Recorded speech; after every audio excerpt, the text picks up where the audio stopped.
సంవత్సరాల తరబడి ఎన్ని మందులు వాడినా మీ మోకాల నొప్పులు తగ్గట్లేదా? ప్రాణ పెయిన్ క్లినిక్ లో అత్యాధునిక చికిత్స. దేశమంతా అత్యంత ఆసక్తిగా ఎదురు చూసిన ఒడిశాలోని పూరి శ్రీ క్షేత్ర రత్న భండాగారం రహస్య గది తెరుచుకుంది. దాదాపు 46 ఏళ్ల తర్వాత ఆదివారం మధ్యాహ్నం ఆ రహస్య గది తలుపును తెరిచారు ప్రత్యేక కమిటీ సభ్యులు. ఈ మేరకు ఒడిశా సీఎం కార్యాలయం ప్రకటించింది. అయితే ఈ ప్రక్రియకు ముందు రత్న భండాగారం తిరిగి తెరిచేందుకు అనుమతి కోరే అజ్ఞ అనే పూజ కార్యక్రమాన్ని నిర్వహించారు. జస్టిస్ బిశ్వనాథరథ అధ్యక్షతన ఏర్పాటు చేసిన కమిటీ సభ్యులు ఈ ప్రక్రియకు సంబంధించిన పూజలు పూర్తి చేసి గది తలుపులను తెరిచారు. 46 ఏళ్ల తర్వాత రహస్య గదిని తెరవనుండటం వల్ల లోపల నాగుపాములు వంటి భారీ విష సర్పాలు ఉంటాయనే అనుమానంతో ముందు జాగ్రత్తలు తీసుకొని మరీ లోపలికి వెళ్లారు.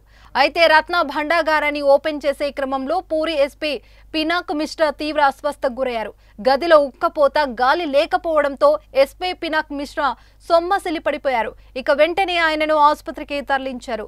అనుకున్న ముహూర్తానికి పూరి జగన్నాథ స్వామి ఆలయంలోని రత్న భండాగారు తెరిచేందుకు అధికారులు ప్రయత్నించారు. ఇక రెండవ ద్వారం తాళం మొరాయించడంతో కాస్త ఆలస్యమైంది. చివరకు అతి కష్టంతో డోర్లను ఓపెన్ చేసి లోపలికి వెళ్లారు. ఈ క్రమంలో ఎస్పీ పినాక్ మిశ్రాకు ఊపిరి ఆడకపోవడంతో సొమ్మసిల్లి పడిపోయారు.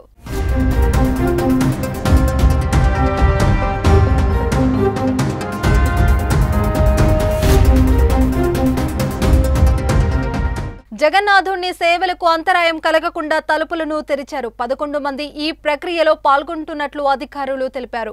46 ఏళ్ల క్రితం అంటే 1978లో చివరిసారిగా దీన్ని తెరిచారు.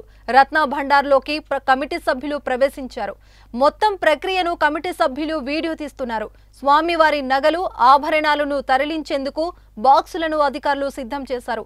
కాసేపట్లో రత్న భండాగారంలోకి ఆభరణాల లెక్కింపు తదితర ప్రక్రియను చేపట్టనున్నారు. ఇక జగన్నాథుని రత్న భండాగారాన్ని చివరిసారిగా 1978లో లెక్కించారు.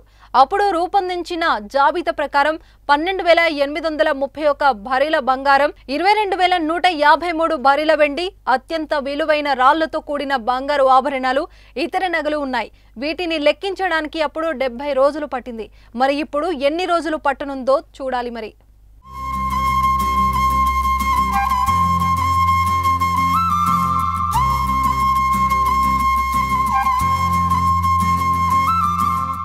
సుమన్ టీవీలో మీ పర్సనల్ అండ్ బిజినెస్ ప్రమోషన్స్ కోసం కింది నెంబర్కి కాంటాక్ట్ చేయండి.